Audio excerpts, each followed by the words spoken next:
Princess Beatrice burst into tears shortly after Prince Andrew was spotted escorting the Queen through the Abbey at Prince Philip's memorial service, and now her actions have been described as a risky gesture by a body language expert. Footage from the Duke of Edinburgh's service shows Princess Beatrice, 33, in floods of tears as her father the Duke of York accompanied the Queen to her seat at Westminster Abbey.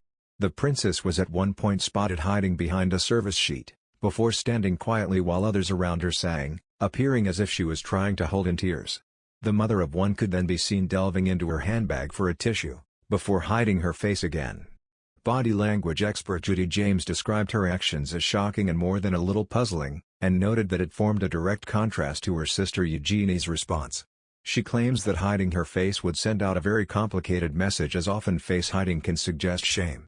Judi told the Mirror, "We saw how Beatrice became overwhelmed by tears after her father arrived with his mother and the Queen had taken her place in front of her, but Beatrice's response as he first honed into view was equally shocking and more than a little puzzling. As the Queen and Andrew first walked level with the royals, Eugenie did appear to glance at an angle that meant she could see her father in her peripheral vision. After spotting him though, she appeared to turn her gaze forward. Beatrice, however, seemed to already have her face hidden by her order of service.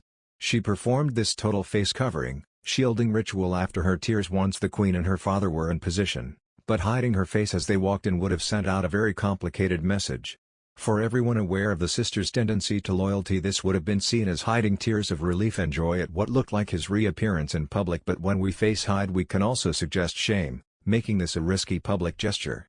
They were in attendance with senior royals including Prince Charles, Prince William, Kate, Duchess of Cambridge, Prince Edward and their father Prince Andrew. A small crowd gathered outside Westminster Abbey in central London, ahead of the service of thanksgiving for the life of the Duke of Edinburgh.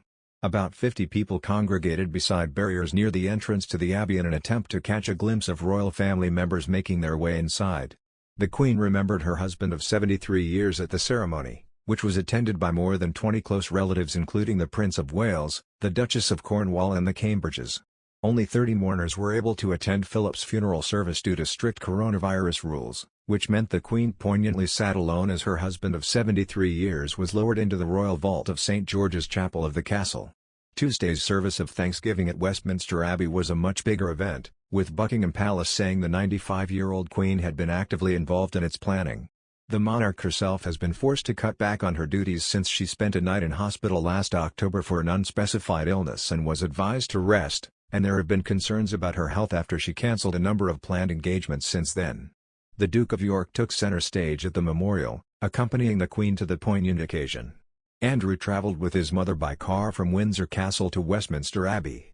The decision came despite the Duke paying millions out of court earlier this month to settle a civil sexual assault case in the U.S. It will be seen as a major signal of support from the monarch to her second son.